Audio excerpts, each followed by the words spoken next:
Hello everyone, it's Scott, and we're back for day 3 of Duskmourn House of Horror spoilers.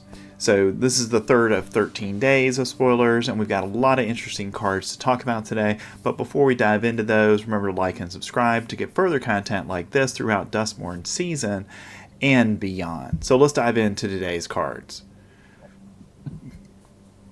So first we've got Tyvar the Pummeler for 1 and 2 green mana. You get a legendary creature that's an elf warrior and a 3/3, and you can tap another untapped creature you control, and Tyvar the Pummeler gains indestructible until end of turn, and you get to tap it. And for 3 and 2 green mana, creatures you control get +X/+X until end of turn, where X is the greatest power among creatures you control. So Tyvar, I think, is a card that we're likely to see in Standard. The mana ability there and the ability that he can give himself indestructible by tapping another creature, I think those are solid abilities in Standard that I think will make Tyvar a welcome addition to any green deck in the format. Next, we've got Nico, Light of Hope for 2, a white and a blue mana. You get a legendary creature that's a human wizard. He's a 3/4. And when Nico, Light of Hope enters, create 2 shard tokens. They're enchantments with 2 sacrifice this enchantment, scry 1, and then draw a card. And you can spend 2 mana and tap Nico and exile target non-legendary creature you control, and charge you control become copies of it until the beginning of the next end step. Return it to the battlefield under its owner's control at the beginning of the next end step. So very powerful ability on Nico. The question is, are the 2 shards going to be enough to make the power relevant in Standard? And I think right now, I'm just not 100% sure of that. Certainly if we can copy the shard tokens to get to 3 or 4, then I think it's going to be a really powerful ability in Standard. The other downside to Nico is that he is in Azorius colors. And right now, we really don't have a solid Azorius deck in Standard. We've had Esper, for most of the last several years around Rafine, but we haven't had a generic Azorius deck, and I think that's going to be the thing that might hold Nico back from being a Standard playable card.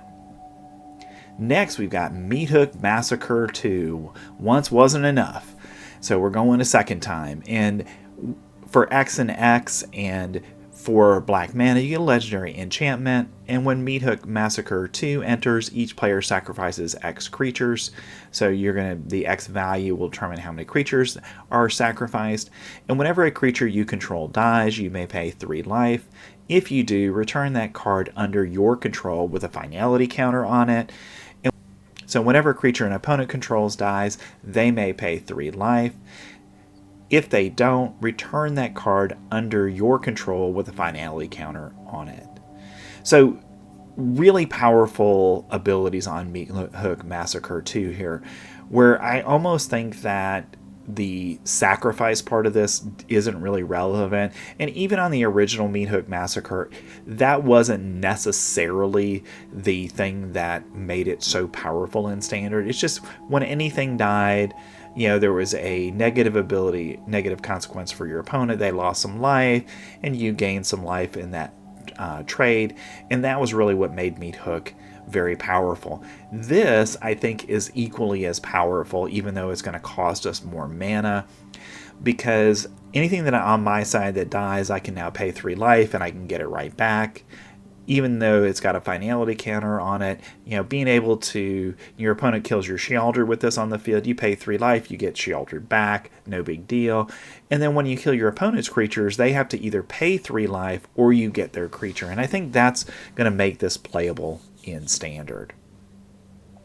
Next, we've got a couple of our overlords, and the first one is Overlord of the Boiler Bilges. For 4 and 2 red mana, you get an enchantment creature who's an avatar horror. and a 5/5. It has Impending 4 for 2 and 2 red mana. If you cast a spell for its impending cost, it enters with 4 time counters, and it isn't a creature until the last is removed. At the beginning of your end step, remove a time counter from it. Whenever Overlord of the Boiler Bilges enters or attacks, it deals 4 damage to any target. So nice enter the battlefield ability. 4 damage is a good amount of damage for 4 mana. I mean, you'd like to see more for that, but given the fact that you're going to get eventually Overlord of the Boiler Bilges, and then he can attack and do that again, I think this makes that standard playable. Next, we've got Overlord of the Flood Pit for 3 and 2 blue mana. You get an enchantment creature that's an Avatar Horror and is a 5/3 with Impending 4 for 1 and 2 blue mana. If you cast this spell for its impending cost, it enters with 4 time counters, and it isn't a creature until the last is removed. At the beginning of your end step, remove a time counter from it. It has flying, and whenever Overlord of the Flood Pit enters or attacks, draw 2 cards and then discard a card. So very powerful ability here to draw cards on Overlord of the Flood Pits. And of the ones we've seen so far, I think this might actually be the most powerful and relevant when it comes to standard playability, because being able to draw 2 cards every time this attacks and when it comes into play, I think is going to be an ability that deck builders are going to want, and I see this as something that really has some length in standard because of that ability. And flying, it's a 5/3 flyer. I mean, that's really good. So I expect to see this in a lot of decks in standard. Next, we've got our ley lines for the day, and we got 3 of them. We already got Leyline of Hope, and now we're going to go on to the black ley line, the blue ley line, and the red ley line. So with all of these, if the ley line is in your opening hand, you may begin the game with it on the battlefield. So it's a powerful ley line ability that we've had for a long time. And then each of them has an ability that makes it powerful in standard, typically. So Leyline of the Void is a reprint, and is probably the best of the ley lines we've had. So when it comes into play, if a card would be put into an opponent's graveyard from anywhere, you get to exile that instead. So beginning with that is really powerful against any kind of graveyard strategy. So Leyline of the Void typically has been a sideboard card in decks in standard and in modern even, and even some in Pioneer. Next, we've got Leyline of Transformation for 2 and 2 blue mana. And as Leyline of Transformation enters, you choose a creature type. Creatures you control are the chosen type in addition to their other types. The same is true for creature cards you control or spells you control and creature cards you own that aren't on the battlefield. So I think this one has the potential to be really powerful in standard. And the reason for that is that you can just say Changeling. And by saying Changeling, that's every creature type.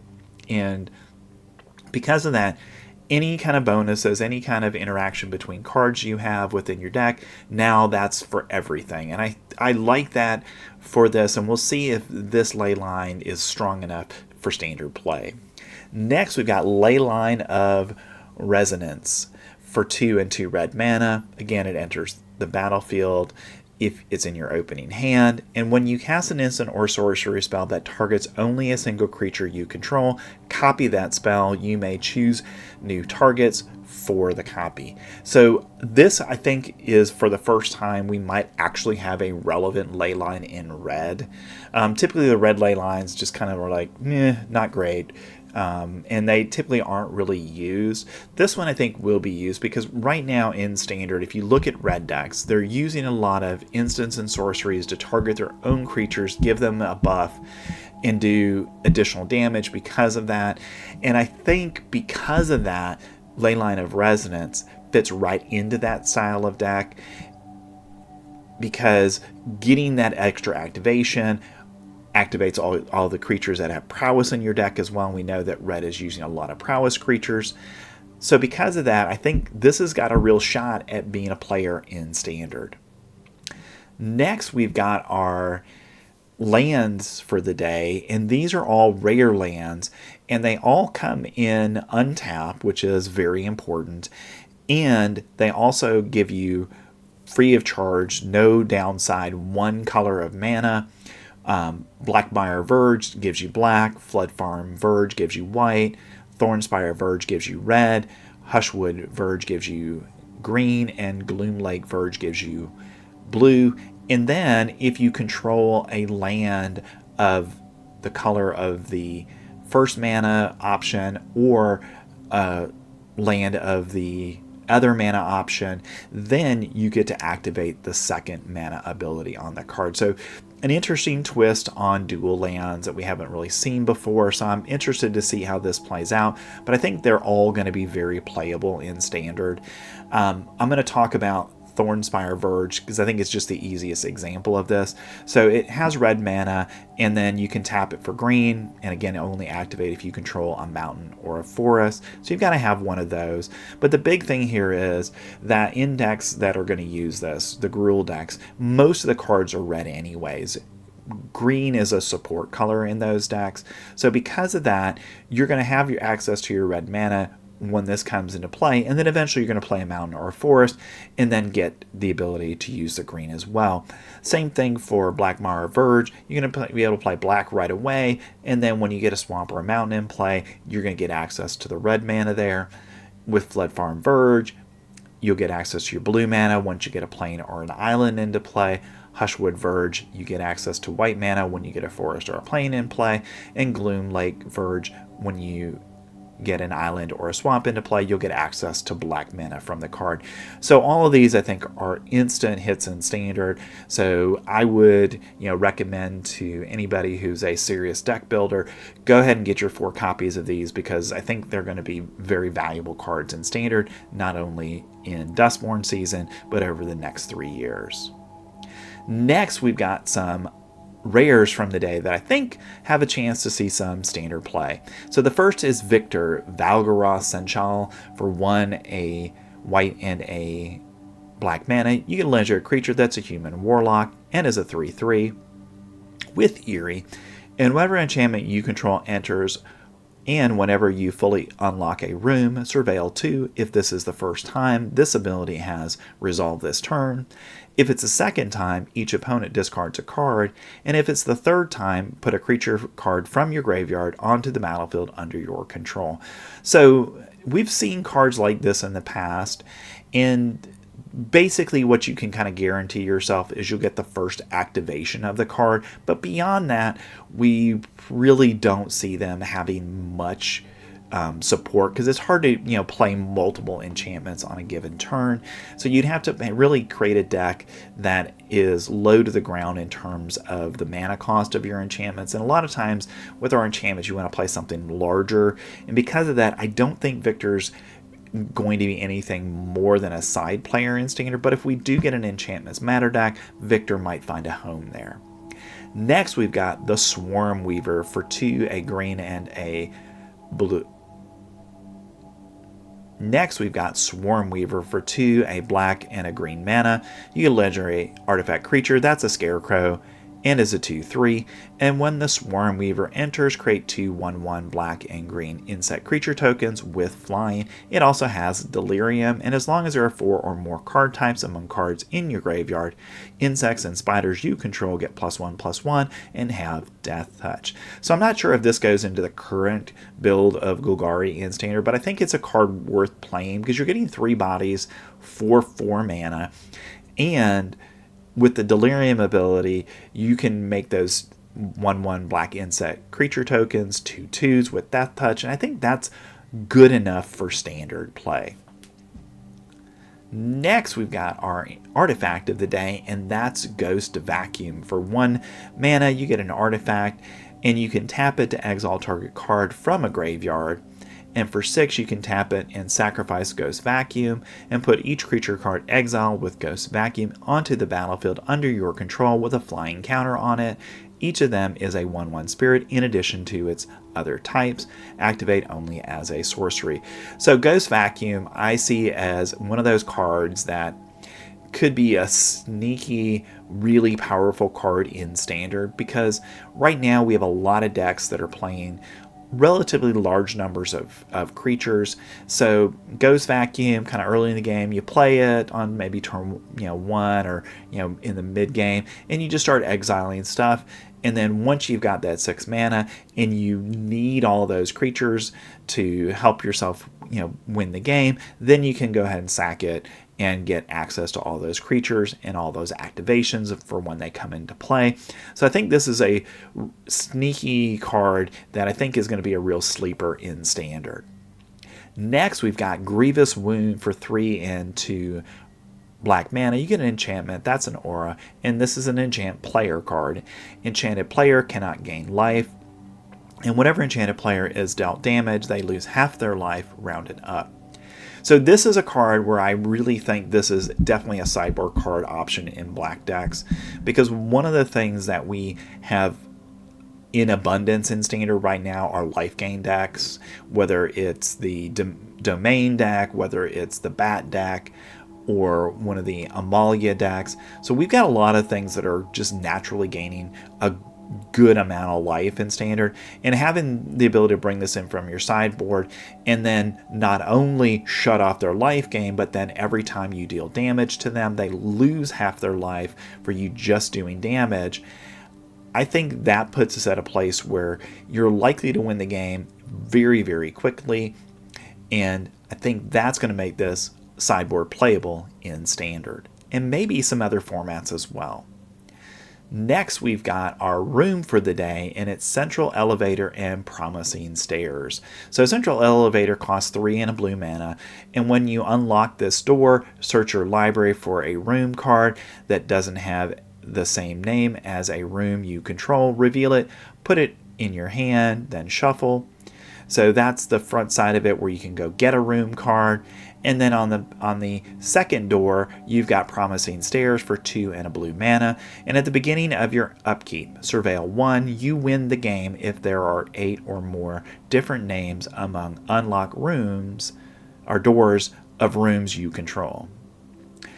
You win the game if there are 8 or more different names among unlocked doors of rooms you control. So this is the win condition for an enchantment deck built around rooms, and I think that's gonna make this very playable in Standard, and I'm sure we're gonna have an enchantment deck built around this strategy, and because of that, I think this is a core card in that deck. And we also got some additional help for rooms with Ghostly Keybearer for 3 and a blue mana. You get a spirit, that's a 3/3 with flying. And whenever Ghostly Keybearer deals combat damage to a player, unlock a locked door of up to 1 target room you control. So here's your way of unlocking those high cost rooms that are on the cards that we've seen already with Ghostly Keybearer's ability here. So as long as you can protect Ghostly Keybearer, it can literally turn after turn after turn. If you're dealing combat damage to your opponent, it can just keep unlocking those doors, and then you get to the point where Promising Stairs wins you the game. And I think that's really powerful, and I think that's going to make this an interesting deck in Standard. All right, so those are our first set of previews for today. I've gone through all the rares and mythics for the day, and I'm going to do a second video that's going to look specifically at the uncommons from the day that are, I think, relevant to Standard. So thanks for staying to the end of the video, and remember to like and subscribe to get further content like this throughout Duskmourn House of Horror season. And I've put our preview videos from day 1 and day 2 here, so you can take a look at those as well, and I will see you in the next video. Thanks.